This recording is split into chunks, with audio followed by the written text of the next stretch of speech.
Hello again, I'm John Terzak, and this lesson is about how to make a sour cherry compote crisp. Now, I'm going to show you how to make the crisp topping that I'm going to use in this particular formula, which you can apply to a series of other formulas. Peach crisp, blueberry crisp, apple crisp, cherry crisp, those would be the most well known. Now, the crisp mixture is about to go into the food processor right now. Initially, I have 1 cup of whole almonds, and I'm making enough for about a 9-inch cake pan, but I'm only going to make you 2 individual portions.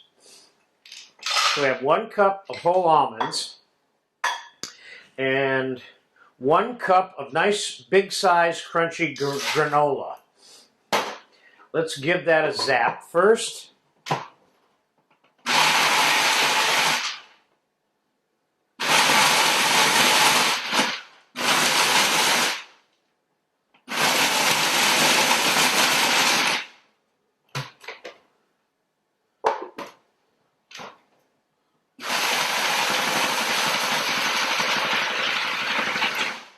Okay, now let's add oatmeal, 1 cup, not instant oatmeal, old-fashioned oatmeal. And let's put a little bit of cinnamon in there, about 1.5 teaspoons, give or take.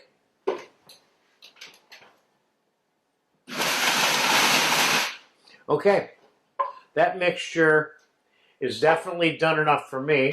Now, I'm going to put that in a bowl. I have some whole almonds left there. That's why I chose whole almonds over slivered almonds. So you got a nice big crunch of almond in there. Now I'm going to put 1 cup of dark brown sugar in here. And I have 3.5 ounces of cold cut up whole unsalted butter. And that's going in there. But before I mix that together with my hands, we're going to take the sour cherry compote, which you have the video for. We're going to dump it in a bowl. It's got a medium amount of juice mixed into it. And the reason I left the amount of juice in there that I have is because this doesn't have pie dough baked underneath. This is just fruit in the bottom of 2 small earthenware baking vessels baked. I don't have to cook any dough or anything underneath. I don't have to worry about dough being cooked. Now, I'm going to add a little bit of sugar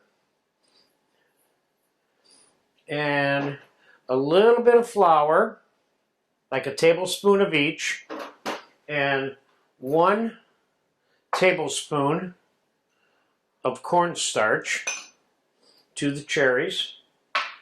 And in the very bottom of my baking dishes, I'm going to put another teaspoon of flour in the bottom.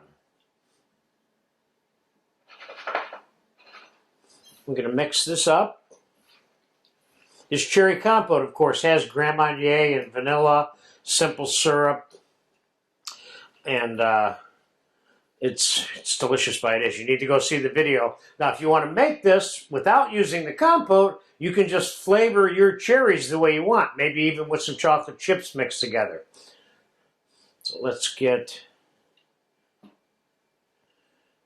cherry right into the little crocks. So these are nice size individual portions.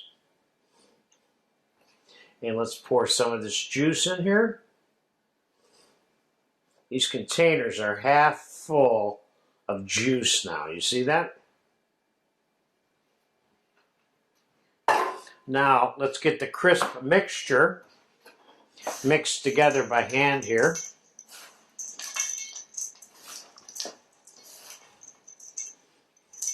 This is obviously one of those what's not to like mixes. It's got everything in it that's good. And I'm kind of working that whole butter in there so I don't have big chunks of butter. That's why I diced it up so small to begin with.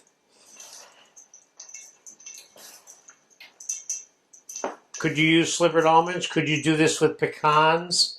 Yes, you could. You could do it with walnuts if you want. You don't have to use almonds. I'm giving you a guide for making the top for crisp. I'm not giving you the recipe for doing it, of course.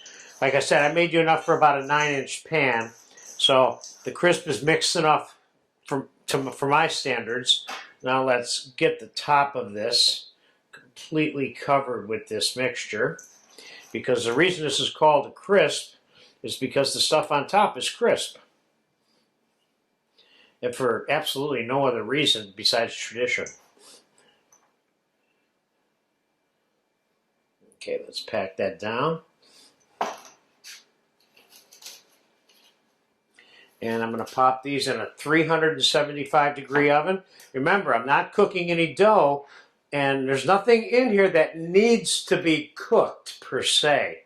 All we really want to do is brown it and heat it and gel it together inside, okay? So this will probably take about 45 minutes, directly on the oven rack.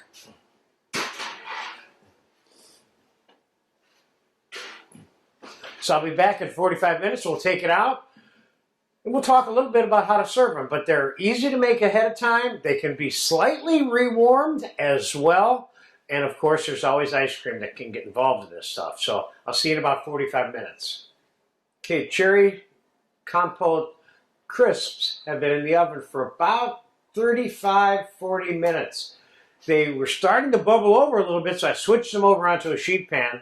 That was like 10 minutes, 15 minutes after they were in the oven. So I'd recommend you reducing the amount of juice maybe, unless or definitely put them on a pan to collect that juice. And we're going to get them out, get them on a cooling rack here. And we will come back when these are cooled off. And we will see what the inside of this looks like. It ain't going to look much different than you think it's going to look, though. I can tell you that right now. But these are nice. They're nice and crispy. And we'll let them sit at room temperature for 2, 3, 4 hours. And don't forget, this is something that can be reheated. And this is the kind of thing that I would normally serve with ice cream or ice cream sauce or at least whipped cream. But you're serving it in this particular crock the way I made it. But I did give you enough of the granola crisp mixture for a full 9-inch pan of this, you know. So there you have it. Cherry crisp, enjoy it. It's tasty, it's good, it's easy, and you can do it with all kinds of fruit.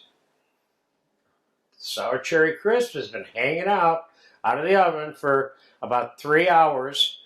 It's no longer warm, still nice and crisp, which is the name of this particular preparation. Now you could probably put a scoop of ice cream dead in the middle of that if you wanted to and just eat right through it like that. Or I think in this case, because I have some handy whipped cream, I'm going to put a little bit of whipped cream right on part of it. Like so. Hit it with a little bit of sugar. And it's ready to go. It's good to go. Could I pop it in the oven if I wanted to serve it to somebody after it had been cooled off for 5 minutes? Yeah, I would never microwave it because you don't want to affect the crispiness of the top. There you have it. Sour cherry crisp. And this crisp topping can be used on other fruits like I mentioned earlier.